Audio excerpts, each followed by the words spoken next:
So now let's learn how to take input in C plus plus. ठीक है, अब input हम किससे लेते हैं? ऑब्वियस सी बात है, हम यूजर से क्या ले रहे होते हैं? इनपुट ले रहे होते हैं। तो किसी भी चीज को अगर हमें इनपुट लेना है यूजर से, तो सी प्लस प्लस के अंदर हम एक कीवर्ड का यूज करते हैं, and you often know that keyword is your cin keyword.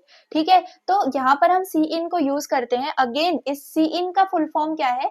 तो जैसे सी आउट का फुल फॉर्म था कैरेक्टर आउटपुट, वैसे ही सी इन का आपका फुल फॉर्म है कैरेक्टर इनपुट। ठीक है, तो ये सिंपल सी बात है, कैरेक्टर इनपुट इसका क्या है? फुल फॉर्म है। अब यहाँ पर ये कैसे वर्क करता है? एग्जैक्टली जैसे हमने सी आउट को देखा था, वैसे ही उसके अपोजिट डायरेक्शन में ये काम कर रहा होता है। सी आउट क्या करता है? सी आउट हमारे डेटा को सेंड करता है ऑन स्क्रीन, है ना, और सी इन क्या करता है? स्क्रीन से डेटा ले रहा होता है, यानी कीबोर्ड से ऑब्वियसली हम बोल सकते हैं डेटा ले रहा होता है। अब जैसे कि हमने सी आउट के अंदर देखा था, हमारे पास क्या था? इंसर्शन ऑपरेटर था।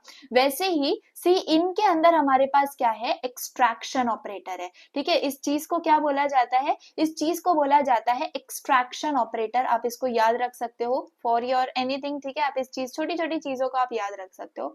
तो यहाँ पर यह एक्सट्रैक्शन ऑपरेटर, अब ये एक्सट्रैक्शन ऑपरेटर का काम क्या है? ये आपका एक्सट्रैक्ट करता है इनपुट। अब ये एक्सट्रैक्ट इनपुट तो करता है, लेकिन आपका इनपुट कैसे एक्सट्रैक्ट करता है? तो ये जाके आपके किसी ना किसी वेरिएबल के अंदर उस चीज को स्टोर कर रहा होता है। जो भी वैल्यू आप यूजर से ले रहे हो, वो किसी ना किसी वेरिएबल के अंदर जाके क्या होती है? स्टोर हो रही होती है। ठीक है, तो फिर हम जाके बाद में उसको यूज कर सकते हैं। जैसे सिंपल एग्जांपल हम अपने कोड में जाके लिख सकते हैं, जैसे कि सपोज मैंने यहाँ पर डिफाइन किया है इंटीजर एज। ठीक है, अब मैं चाहती हूँ कि मेरा जो यूजर है वो अपनी एज इनपुट करे, तो मैं सिंपल यहाँ पर एक तो सी आउट स्टेटमेंट से लिख सकती हूँ कि एंटर योर एज, है ना। तो इसको थोड़ा सा यहाँ पर हम गुड टू सी प्रोग्राम बना सकते हैं, एंड यहाँ पर मैंने सिंपल से सेमीकोलन दे दिया। अब यहाँ पर अगर मुझे अब इनपुट लेना है, तो मैं सी इन करूंगी। सी इन अगेन मेरा क्या है? सिंपल एक्सट्रैक्शन ऑपरेटर हम यहाँ पर यूज करेंगे, एंड सी इन से हम क्या कर पाएंगे? इनपुट ले पाएंगे। बट इनपुट लेके स्टोर कहाँ होगा?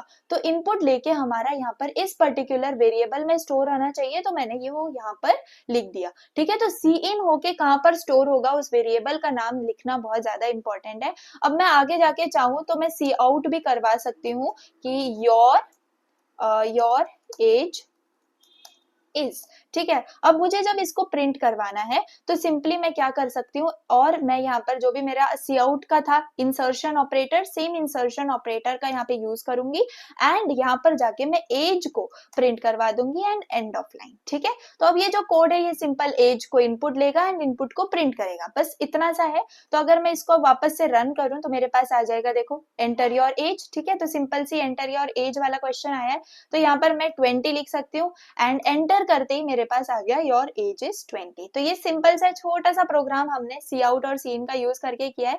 तो I hope you got the point कि यहाँ पर जो इंपॉर्टेंट चीज है यहाँ पर, that is your extraction operator. ठीक है, इस एक्सट्रैक्शन ऑपरेटर को आपको याद रखना है। बस ऐसा मत करो कि सी आउट और सी इन में कंफ्यूज हो रहे हो कि कौन सा ऑपरेटर यूज करना है। And obviously C plus plus programming में आप लिखते टाइम आपको पता भी नहीं चलेगा, एंड आप एग्जैक्ट ऑपरेटर्स का यूज कर रहे होगे, तो everything will go perfectly fine जब आप प्रैक्टिस करते हुए चलोगे।